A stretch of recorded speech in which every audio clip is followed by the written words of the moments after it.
আন্দোলনে যারা শহীদ হয়েছেন তাদের রুহের মাগফিরাত কামনা করছি, যারা আহত হয়েছেন তাদের জন্য দোয়া করছি, এবং যত পরিবার সন্তান হারা হয়েছেন বা অনেক কিছু হারিয়েছেন তাদের সবার পাশে আমরা আছি, সবার জন্য দোয়া জানাচ্ছি।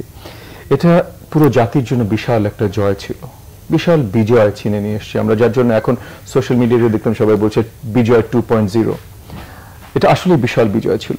আমরা যারা বিরোধী রাজনীতিতে আছি বা যারা আসলে সঠিক রাজনীতিতে মানে গণতান্ত্রিক রাজনীতিতে আমরা যারা বিশ্বাসী, তারা অলমোস্ট গত 15 বছর ধরে আমরা আন্দোলন করে যাচ্ছি, অলমোস্ট 15 বছর ধরে আমরা ত্যাগ স্বীকার করে যাচ্ছি। এই যে আমার বিজ্ঞ সমালোচক বললেন যে 17 তারিখ থেকে 20 দিন উনি কারাবদ্ধ ছিলেন।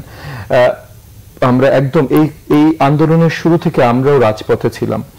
18 তারিখে যখন আসলে এই যে রক্তের আসল হোলি খেলা শুরু হয়, কারণ এর আগেও রক্ত ঝরেছে, তার আগে 14, 15, 16 রক্ত ঝরেছে, বাট 18 তারিখ থেকে আসলে মানে যে সংখ্যায় রক্তে রঞ্জিত হয় এই আমাদের বাংলাদেশের মাটি, এর আগে কখনো হয়নি। 18 তারিখ থেকে যেটা হয়, তো 18 তারিখে আমি যখন ছাত্রদের সাথে ছিলাম তখন আমি নিজে রাবার বুলেট খেয়েছি, স্প্লিন্টার খেয়েছি, আহত হয়েছে, আমার আশেপাশে অসংখ্য ছাত্রছাত্রী শিক্ষার্থীরা আহত হয়েছে।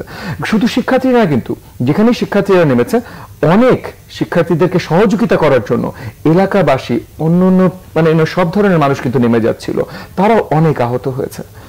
19 তারিখ থেকে পুরোপুরি আমার সমালোচক ওনাকে 17 তারিখে আটক করা হয়, কিন্তু 18-19 তারিখ থেকে পুরো দমে আটক করা শুরু হয়। তখন আমরা যারা বিরোধী আন্দোলনের সাথে পুরোপুরিভাবে সম্পৃক্ত ছিলাম, আমরা যারা আটক হইনি তারা আমরা লুকাতে শুরু করি। সো সবাই বাড়িঘরহীন, যে জেলে আছে তার এক ধরনের কষ্ট, যে বাড়িঘরহীন পালিয়ে বেড়াচ্ছে তার আরেক ধরনের কষ্ট।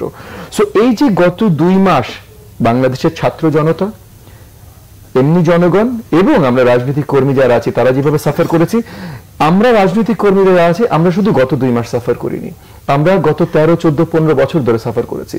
গত 13, 14 বছর ধরে আমি নিজে গুম হয়েছি, আহত হয়েছি, আপনার শারীরিক নির্যাতনে অত্যাচারিত হয়েছি, এবং আমি একা যা হয়েছি এর থেকে আমার থেকে আরো অনেক বেশি অনেক মাঠের নেতা কর্মীরা হয়েছেন। সো তাদের সবার প্রতি সমবেদনা জানাই, এবং আমাদের সবার উল্লাস আসলে আজকে যে এই ফ্যাসিস্ট হাসিনা সরকারকে আমরা সরাতে পেরেছি। এই সরানোর ফাইনাল নেতৃত্ব আমাদের সন্তান শিক্ষার্থীরা দিয়েছে, এবং ওদের নেতৃত্বের সাথে 17.5 কোটি বা 18 কোটি জনগণ নেমে এসেছিল বলেই আমাদের সফলতা এসেছে। আমাদের সবার সফলতা, এটা কারো একার না, সবার সফলতা।